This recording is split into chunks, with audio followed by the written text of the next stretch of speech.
Բարև ձեզ, եթերում բացարձակ արժեքն է, իսկ այսօրվա իմ հյուրը հումորիստ, դերասան, բլոգեր Միսակ Ոսկանյանն է։ Ողջույն, Միսակ։ Բարև ձեզ։ Շնորհակալ եմ, որ ընդունել եք հաղորդմանս մասնակցելու հրավերը։ Ձեզ եմ շնորհակալ,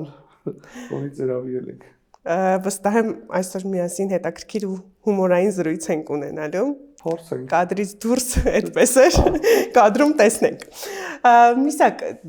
կարծում քչերը գիտեն, որ դուք մասնագիտությամբ երաժիշտ եք եւ ուսումը կիսատ եք թողել, սակայն բավականին տաղանդավոր եք, ինչի մասին խոսում են այն մարդիկ, ովքեր տեղյակ են, թե քանի երաժշտական գործիքով եք կարողանում նվագել։ Եկեք վերադառնանք կյանքի ձեր այդ շրջան։ Ինչպես եղավ, որ որոշեցիք ընդունվել կոնսերվատորիա, ինչու կիսատ թողեցիք ուսումը։ Սկզբում հենց էր, որ ես երաժշտությունով էի զբաղվում, դեռ դպրոցական տարիքից, այսինքն 12 տարեկան էի, առաջին անգամ որոշեցի զբաղվել երաժշտությունով։ Քանի որ դպրոցում միջոցառումներ լինում, երգում էի, դասատուները ասում էին շատ լավ է կոմոդ ստացվում։ Ես էլ ոնց որ ամեն դասատուի սիրած երգը գիտեի, երգում էի, ասում էի 5 դրեք էլ ինձ գոնե տենց, ոնց որ ստացվում էր այդ ամեն ինչը։ Ստացվեց այնպես, որ հայրս ասաց արի քեզ ստանամ ոնց որ երաժշտական դպրոց, այնտեղ կսովորես։ Ասացի խնդիր չկա։ Առանց ինչ-որ երկար բարակ մտածելու համաձայնվել եմ։ Ընդունվեցի Սպենդիարյանի անվան երաժշտական դպրոցը, բավականին լավ ավարտել եմ։ Ավարտել եք։ Այո, ավարտել եմ այնտեղ։ Կլասիկ վոկալ բաժնում էի սովորում, ակադեմիական երգեցողություն։ Հետո դե քանի որ արդեն դպրոց ոնց որ իրար հետ համընկավ, համ դպրոցը ավարտելը, համ երաժշտական դպրոցը ավարտելը։ Պետք է գնայի ինստիտուտ, համալսարան։ Դե համալսարան բնականաբար եթե երաժշտական ասպարեզի մեջ եմ, ուրեմն կոնսերվատորիա։ Ընդունվեցի կոնսերվատորիա, բավականին լավ էր ամեն ինչ, մինչև 3-րդ կուրս։ Ինչ եղավ, որ օրը որոշեցիք, որ այլևս կոնսերվատորիայում չպետք է սովորեք։ Ուրեմն առաջին կուրսի վերջին սեմեստրում յոլկա բեմադրություն արեցի որպես տարվա փակում։ Այդ միջոցառման ընթացքում ոնց որ ես ցանկացա ներգրաված լինեմ ու մաքսիմալ ներգրաված լինեմ, որովհետև զաչոտ երկար չէի կարող ստալ։ Իսկ պետք էր որ մասնակցեմ, որ դասախոսներին ասեմ, զբաղված եմ եղել կոնսերվատորիայի համար, խնդրում եմ նշանակեք։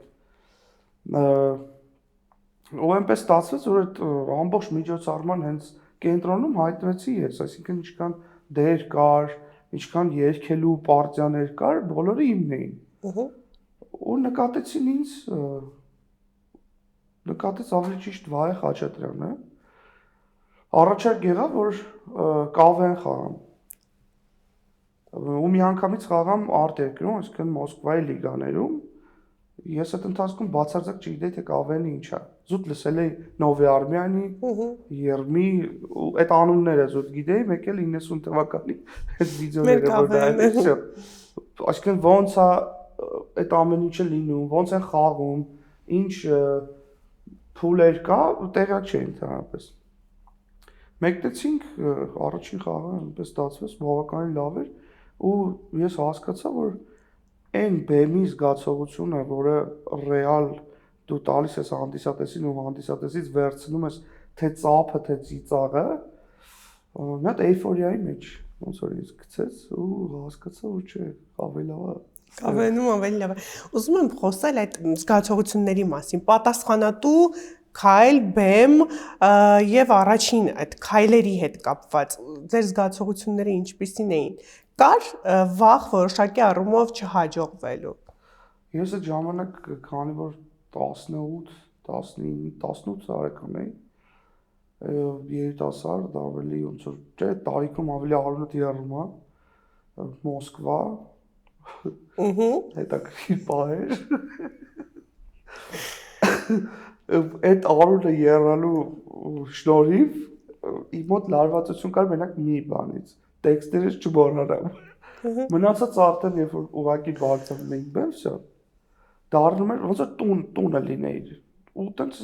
չկար ոչ մի լարվածություն, կար միայն հաճույք, կար բավականին ասես մի հատ էմոցիոնալ լավ էներգետիկ դաշտ, որը ուղղակի ուզում էիր վայելել բեմի վրա։ Այդքանը։ Զրույցի սկզբում նշեցիք, որ հայրիկն էր իր ներդրումն ունեցել, որ դուք երաժշտական գծով շարունակեիք, ավելի ճիշտ սկսեիք ձեր կարիերան։ Հետաքրքիր է հայրիկի արձագանքը, երբ իմանում է, որ տղան թողնում է ուսումը, գնում է Մոսկվա եւ վայելում է։ Նայեք, մենակ դեմ չէին, որ ես խաղամ կավերին։ Նա դա իրանց համար էր ոնց որ հետաքրքիր։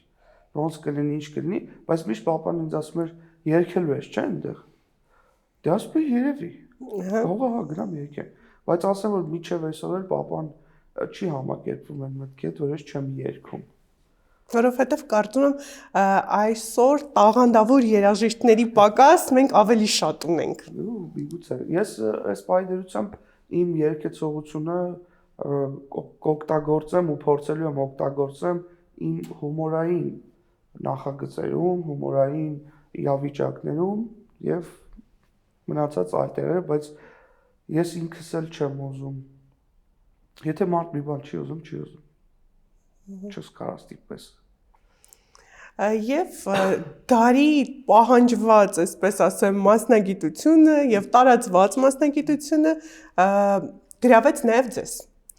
Դուք ձեր փոքրիկ ռիլերով աչքի ընկաք, որոնք որոշակի առումով հումորային են, ես ամենայն դեպս նկատեցի նաեւ ուսուցողական ռիլեր։ Այդ ճանապարհը ինչպես գրավեց ձեզ։ Անկեղծ ասած, եթե խոսենք բլոգեր բառը չակերտավոր, ես ինձ բլոգեր չեմ համարում։ Ես ուղղակի պարզապես անկեղծ ասեմ, առանց ինչ-որ որևիցե բանի, շատ պարապեյթուն է։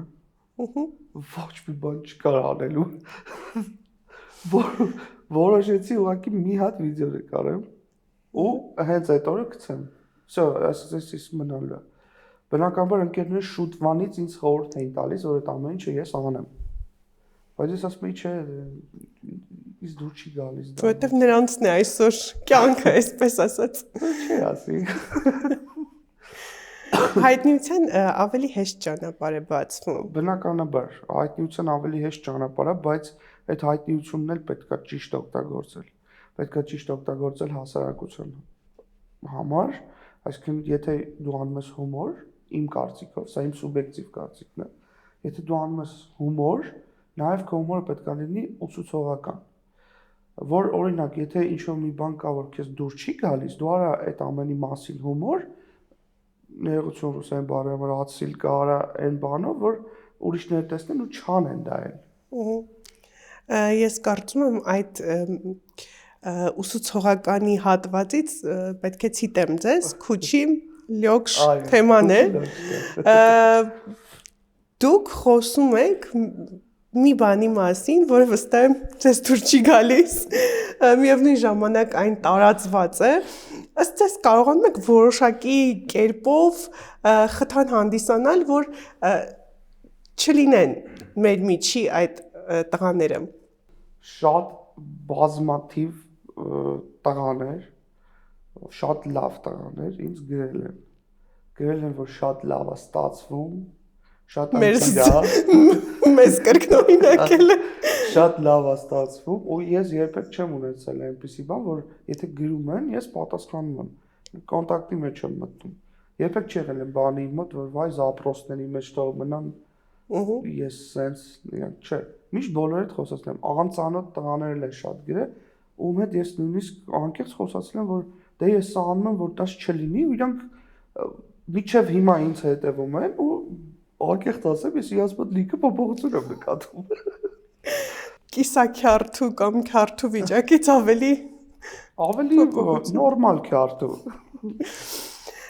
Հետաքրքիր է, ինչպես եք կարողանում ընտրել թեմաները։ Բացի այն, որ ուզում եք ուսուցողական լինի, ուզում եք ինչ-որ առումով արմատախիլ անել վատը, Նաև հետաքրքիր ինչպես է կարողանում սցենարը գրել, որովհետև ես կարծում եմ ամենայն դեպս դա իմ կարծիքն է, որ պետք է շատ լինես այդ ամեն ինչի մեջ, շատ շփումներ ունենաս, որ կարողանաս խոսես հենց նրանց բառերով, պատմես հենց նրանց առօրյան։ Ուրեմն ասեմ, որ դա որոշակի նաև իմ կյանքից է։ Քուչի, դոքշ։ Այդ սերիալ։ Ինչու իմ կյանքից բացատրեմ, որովհետև եղել է ժամանակաշրջան, որ ես էլ եմ եղել ոնց որ սովորական բոլոր տղաները։ Այդ ամեն ինչի մեջով անցել եմ, այդ ամեն ինչը հասկացել եմ, բայց ես ինքս իմ մեջ ինձ փոխել եմ, հասկացել եմ, որ դա տանում է դեպի ոչ միտեղ, ես հասկացել եմ, որ ուզում եմ միտեղ գոնե հասնեմ։ Ու սկսել եմ ոնց որ ինքնակրթվել ավելի շատ, ինքնակրթությամբ զբաղվելը իմ կարծիքով ավելի մեծ պլյուս է այսօր, քան օրինակ որ քեզ ուղակի քո դասատուն կամ դասախոսը գիրք է տալիս, ասում է անգնա տունը կկարդաս, անգիր կանես, կգաս կպատմես ինձ, դու դի մեկը մոռանում ես։ Բայց կյանքի որոշակի այլ փուլերում դու հասկանում ես, որ բացի գրքից դու պետք է ուրիշ բաներ էլ սովորես, իմանաս, հասկանաս, նաև դա կյանքի փորձից է գալիս։ Շրջապատումս է բավականին շատ մարդիկ կան այդպիսի։ Բավականին շատ։ Ում ես շատ սիրում եմ, իմ ընկերներն են, ում հետ ես նստում եմ, երկար խոսում եմ, ու իրանք էլ արդեն բավականին շարժ կա, իրաց ու շարժը նկատվում, դեպի լավն են գնում արդեն։ Միսակ, տպավորություն է կողքից, ամենայն դեպս այն մարդկանց մոտ, ովքեր որ չկան սոցիալական հարթակներում այնքան, որքան որ օրինակ դուք եք, բլոգեր չնշեմ, որովհետև նշեցիք չեք սիրում այդպես կոչել ձեզ, մտածում են ինչ են անում, որ արագ վիդեո են նկարում, արագ մոնտաժում են, հրապարակում են եւ այդչափ արագությամբ հայտնիություն են ձեռք բերում։ Սովորաբար այս մասին խոսում են օրինակ այն դերասանները, ովքեր տարիներ շարունակ ձգտում են դրան հասնել, սակայն Instagram-յան հարթակում կամ TikTok-յան հարթակում չունեն այն նույն ճանաչումը, որքան օրինակ դուք։ Ինչպես է ձեզ տրվում դա, արդյոք կարողանում եք համատեղել եւ արդյոք կարողանում եք որոշակի առումով ծախսել այդ ժամանակը, որը կարծում եմ շատ է, որովհետեւ սցենար գրել, նկարել, մոնտաժել բավականին ժամանակ է խլում։ Հիմա նայեք, ես ասես պատասխանեմ այս հարցին, ժամանակները փոխվել են։ Պետք է հասկանանք, որ պետք է քայլել ժամանակի հետ, որպեսզի յուրացնենք բոլոր այն նոր ինֆորմացիաները ու նոր տեխնոլոգիաները, որպեսզի կարողանանք առաջ գնալ։ Եթե մենք մնանք, օրինակ եմ բերում մեր տատի, պապի, պապայի ու մամայի ասածներին, մենք կմնանք այդ ամեն ինչի տակ։ Բայց երբ որ դու դուրս ես գալիս քո կոմֆորտ զոնայից, սկսում ես սովորել, սկսում ես ուսումնասիրել, հասկանալ թե ինչ է կատարվում, որն է աշխատում, ինչ է պետք անել, ոնց է պետք անել, այդ ժամանակ նոր սկսում է աշխատել։ Վերադառնամ այն բանին, որ ասում են ինստիտուտում գիրք են տալիս, ասում են գնա կարդա, արի պատմի, այ դրան են վերադառնում։ Այսինքն դերասաններ կան, բոլոր անկեղծ բան չեմ անում ոչ մեկին, բայց յոքից ես եմ ճանաչում տես մարդկանց, որ ասում են, բա ոնց է տենց լինում։ 10 տարի է մենք այս ամեն ինչի մեջ ենք, մի բան չեղավ, ոնց որ այսինչ X մարդը մի ամսում դարձավ, չգիտեմ, շատ մեծ անուն ունեցող մարդ։ Բնականաբար այն մարդը հասկացավ ոնց է աշխատում սխեման ու սկսեց աշխատել իր վրա։ Իսկ դուք մնացիք այնտեղ, որտեղ սկսել էիք։ Եվ շատ դեպքերում էլ հակասություններ են առաջանում, երբ այս կամ այն նախագծում հայտնվում են հենց այդ նույն բլոգերները, ովքեր ճանաչում ունեն սոցիալական հարթակներում։ Երբ խոսում են բլոգերների հետ, բլոգերները նշում են, որ դա շատ նորմալ է, որովհետև ռեժիսորը որոշակի առումով ճակերտավոր ասեմ օգտագործում է նաև իրենց եւ փոխշահավետ համագործակցություն է ստացվում։ Իսկ դերասանների մի մասը էլի ճակերտավոր ասեմ նեղվում է, որ իրենք չունեն աշխատանք, բայց աշխատանք ունեն այն մարդիկ, ովքեր որ չունեն այն կրթությունը, որը որ պետք է։ Նայեք, բնականաբար ես համաձայն եմ, որ ռեժիսորները, պրոդյուսերները, նաև հաղորդումների կամ ժամանցային հաղորդումների իրանց պետք է, որ իրենց product-ը լավ աշխատի։ Այսինքն այսօր մենք, չգիտեմ, այնպիսի մի հատ ժամանակաշրջանում ենք ապրում, որ վստահում են այն մարդուն, ում շատ ճանաչում են։ Ճանաչում են անունով ու ճանաչում են զուտ գործունեությամբ։ Բայց որպես մարդ, այսօր ոչ մեկին ոնց է չուզենա ճանաչի։ Ինչ որ չեմ հասկանում ես։ Ես ամեն դեպքում փորձում եմ այդ ամեն ինչը այնպես անեմ, որ գոնե մարդը մարդուն էլ սկսի ճանաչել։ Ճանաչելի դառնալ։ Ես ունեմ ընկեր, ով թատրոնի դերասան է։ Տարիներ շարունակ ինքը խաղում է մենակ թատրոնում։ Շատ մոտ ընկեր է, ամեն օր իրար հետ զրուցում ենք։ Ես իրան համոզում եմ, որ սա է ճիշտը, ինքը ինձ համոզում է, որ նա է ճիշտը։ Ու հասկանում ենք, որ այստեղ ամեն մեկս ունենք մեր ճիշտը։ Եվ եթե խոսենք այս ամենի ֆինանսական կողմի մասին, միայն թատրոնում լինելու ճիշտը այդքան էլ։ Դե մենակ թատրոնում բնականաբար, մենակ ամբողջ օրը ու ամբողջ կյանքդ նվիրես թատրոնին, շատ լավ է, հոյակապ է, արվեստ է, որ չեմ կարող բացատրեմ, բայց մենք պետք է հասկանանք մի բան, պետք է նաև ռեալ նայենք այս կյանքին։ Մենք բոլորս պետք է ապրենք։ Նամանավանդ երբ ամուսնացած ես, երբ ընտանիք ունես, երբ երկու փոքր երեխա ունես, պետք է այդ բոլորի ծախսերը կարողանաս հոգալ։ Օդից չի գալու այդ ամեն ինչը։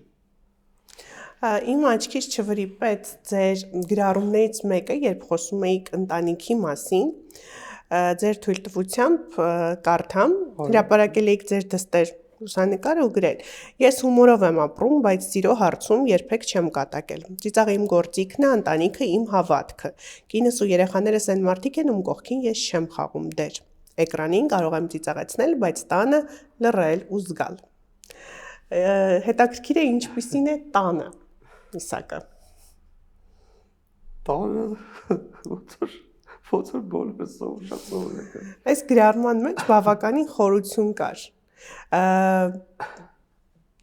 Ինչ էիք ուզում ասել։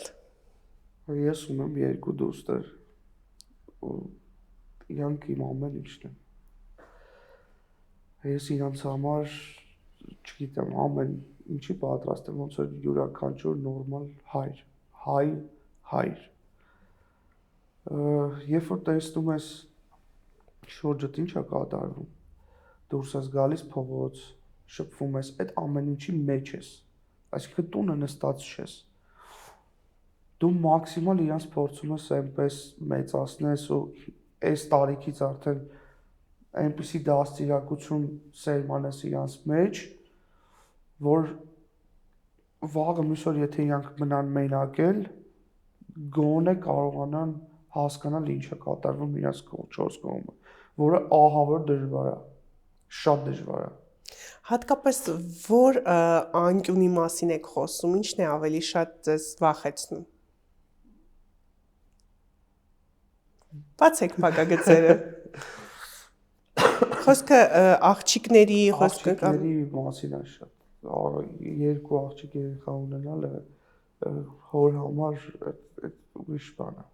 Ինչ է փոխվել։ Օրինակ տարիներ առաջ ինչ էիք տեսնում ձեր նշած հասարակությունում ու ինչն է այսօր ձեզ վախեցնում։ Տարիներ առաջ ամեն ինչ այլ կերպ էի տեսնում, երբ չունեի երեխաներ։ Ամեն ինչ իմ համար նորմալ էր։ Ամեն ինչ կատարում ես մի հատ է նորմալ է։ Բայց հիմա կան բաներ, որոնց կողքով ուղղակի անտարբեր չես կարողանում անցնես։ Ու պատկերացնում ես, թե ինչ է լինելու մեր երեխաների ժամանակահատվածում, երբ նրանք մեծանան։ Ես հիմա հասկանում եմ այն, որ մեր մեծերը մեզ ասում էին, դե մեր ժամանակ ուրիշ էր։ Մեր ժամանակ էս կար էին կարծում, բայց հիմա ինչ կա։ Իսկ հիմա մենք ենք ասում դե թեկուզ հեռախոսների մեջ այդ մնալը, չգիտեմ, ես մաքսիմալ իմ երեխին փորձում հեռու պահեմ, թե հեռախոսներից, թե TV-ներից, եթե իրանք հեռուստացույց նայեն, միայն պետք է նայեն ուսուցողական բաներ, սովորեն, դա ճիշտ է եղել։ Իսկ շատ դեպքերում ծնողները նշում են, որ չենք կարողանում երեխաներին զերծ պահել այն սիթքոմներից, այն սերիալներից, որոնք որ այսօր հրամցնում են եւ ոչինչ դա չի տալիս բացի վատից։ Վատ ժարգոնային արտահայտություններ, իրավիճակներ, որը երեխայի մոտ տպավորում է, որքան էլ որ փորձում ես հեռու պահել, բայց այնուամենայնիվ, եթե 5 կամ 6 տարեկան երեխային մենք կարող ենք անջատել եւ թույլ չտալ, 10 տարեկան երեխայի դեպքում մի փոքր բարդ է։ Ինձ թվում է դա ավելի շատ գալիս է այն մանուկ հասակից դաստիարակման փուլից։ Ոնց է, չէ, եթե օրինակի համար ծաղիկը ամեն օր ջրենք, ինքը բավականին բարդ է, կաճի, բարդամանա, գեղեցիկ կլինի։ Բայց եթե ծաղկին մի օր ջրենք, 3 օր սպասենք անցնի, 4-րդ օրը ջրենք, հետո մի շաբաթ չջրենք, հետո 3 օր վրա նորից էլի ջրենք, չես հասկանա ինքը ոնց է աճում։ Այդտեղից արդեն կսկսի բարդույթները։ Պետք է գնես նորից ման գաս, թե ոնց անես որ ծաղիկը աճի։ Ես մտածում եմ, որ այդ ամեն ինչը գալիս է այս դաստիարակման ամենաառաջին փուլից, երեխայի ծնված օրվանից։ Դուք ես օրինակ գիտեմ sense բան, որ երեխան դեռ չծնված լսում է ծնողի ձայնը, լսում է ամեն ինչ, զգում է մոր զգացածը, այլից այդտեղից է ամեն ինչ սկսվում։ Իսկ սիթքոմների մասով, սիթքոմները, եթե ես չեմ սխալվում, բոլորը նշվում է, թե քանի տարեկանից է կարելի նայել։ Եթե ես չեմ սխալվում, կա տես բան։ Բայց վերահսկել եկեք Հանն արդարության նշենք, վերահսկել երեխային մի փոքր բարդ է։ Բարդ է, բայց եթե դու կարողանաս քո ժամանակը տրամադրել այդ պահին երեխային ու անձամբ ինքդ դերն ես հեռախոսդ ու զբաղվես երեխայի, մինչև երեխայի քնելը։ Դա արդեն ամեն ինչ իր տեղն է գցում։ Չեմ հիշում դերասաններից ով էր այստեղ, բայց նշեց այսպիսի արտահայտություն ասաց, իսկ ով է ասել, որ մեր սիթքոմներով մենք պետք է դաստիարակենք ձեր երեխային։ Այստեղ հակասություններ կան, իհարկե շատերը նշում են, որ ժարգոնային արտահայտություններ են արվում, պետք է եթերը մաքրել այդ աղբից եւ այլն, միևնույն ժամանակ էլ այն կողմը նշում է, որ իսկ ով է ասում, որ մենք ենք ձեր երեխային դաստիարակողը։ Ներողություն, դա ասել է դերասան։ Դերասանները բնականաբար գումար են աշխատում։ Աշխատում են, որ տանեն այդ երեխային պահեն։ Այստեղ արդեն հարցը ինձ թվում է ավելի լավ կլինի, որպեսզի ունենք սցենարիստների։ Բնականաբար սցենարիստներն էլ անում են իրենց աշխատանքը։ Իրանք ուղղակի իրանցից չեն հորինում այդ ամեն ինչը ու գրում ու տալիս եթեր։ Իրանք ուսումնասիրում են դաշտը։ Նայում են ավելի շատ մարդիկ, ինչ են նայում, ինչ է սիրում այսօր հասարակությունը լսել։ Բիզնես, նичего лишнего, это только бизнес։ Ուզում խոսենք առաջիկա պլանների մասին։ Առաջիկա պլաններս դեռ էս վիդեոներով, ռիլերով եմ զբաղվում, նաև կա արդեն հաղորդում, որը կոչվում է Kai Food, YouTube-յան հարթակում է դեռ։ Նոր ենք սկսել, ես եւ Զորաբ Հայրապետյանը, իմ ընկերը։ 2026 թվականին կան առաջարկներ ֆիլմում նորից նկարահանվելու 2 ֆիլմ։ Այս պահին գտնվում են քննարկման փուլերում, գեղարվեստական ֆիլմեր են։ Դուք նաև գողություն հայկական ձևով գեղարվեստական ֆիլմում եք ներգրավված։ Այո, գողություն հայկական ձևով ֆիլմում նույնպես նկարահանվել եմ, որտեղ մարմնավորել եմ գլխավոր հերոսներից մեկին, Ալեքսի կերպարը, ով չի դիտել, թող գնա դիտի, շատ լավ ֆիլմ է։ Միսակ հաղորդման վերջում ուզում եմ խոսենք ձեր բացարձակ արժեքի մասին։ Որն է ձեզ համար բացարձակ արժեք։ Ինձ համար բացարձակ արժեք իմ ընկերները, ընտանիքը, կինը։ Այդ ամեն ինչը հայրը, մայրը, ծնողները դեն հայրենիք դա։ Բացարձակ արժեքներից երկուսը գտնվում են հայրենիքից դուրս։ Այո։ Բացարձակ արժեքներից երկուսին կարամ բարևեմ։ Ձերն է հնարավորությունը։ Մամ ջան, պապ ջան, բարև ձեզ։ Պապջան ուզում էի երկիչ դառնալ, բայց սենց ստացվեց։ Միգուցե երկիչ դառնայի, այստեղից չբարևեի։ Միգուցե երկիչ դառնալ, գայ այդտեղ տեղափոխվեի ընտանիքիս հետ։ Ցանկություն չունեք։ Տեղափոխվելու դեռ ոչ, չէ։ Շնորհակալ եմ Միսակ հետաքրքիր զրույցի համար։ Վստահ եմ ձեր հետևորդները այս ֆորմատով դեռևս չէին ծանոթացել ձեզ հետ ու կգտնեն այնպիսի հարցերի պատասխաններ, որոնք երբևէ չեն ստացել։ Միանշանակ ասեմ, սա իմ առաջին հարցազրույցն է երբևէ։ Շատ շնորհակալ եմ հրավերի համար։ Առաջին հարցազրույցը միշտ հիշվում է։ Այո, ոնց որ շատ այլ բաներ։ Շնորհակալ եմ։ Շնորհակալ եմ գալու համար։ Եթերում բացարձակ արժեքներ կհանդիպենք։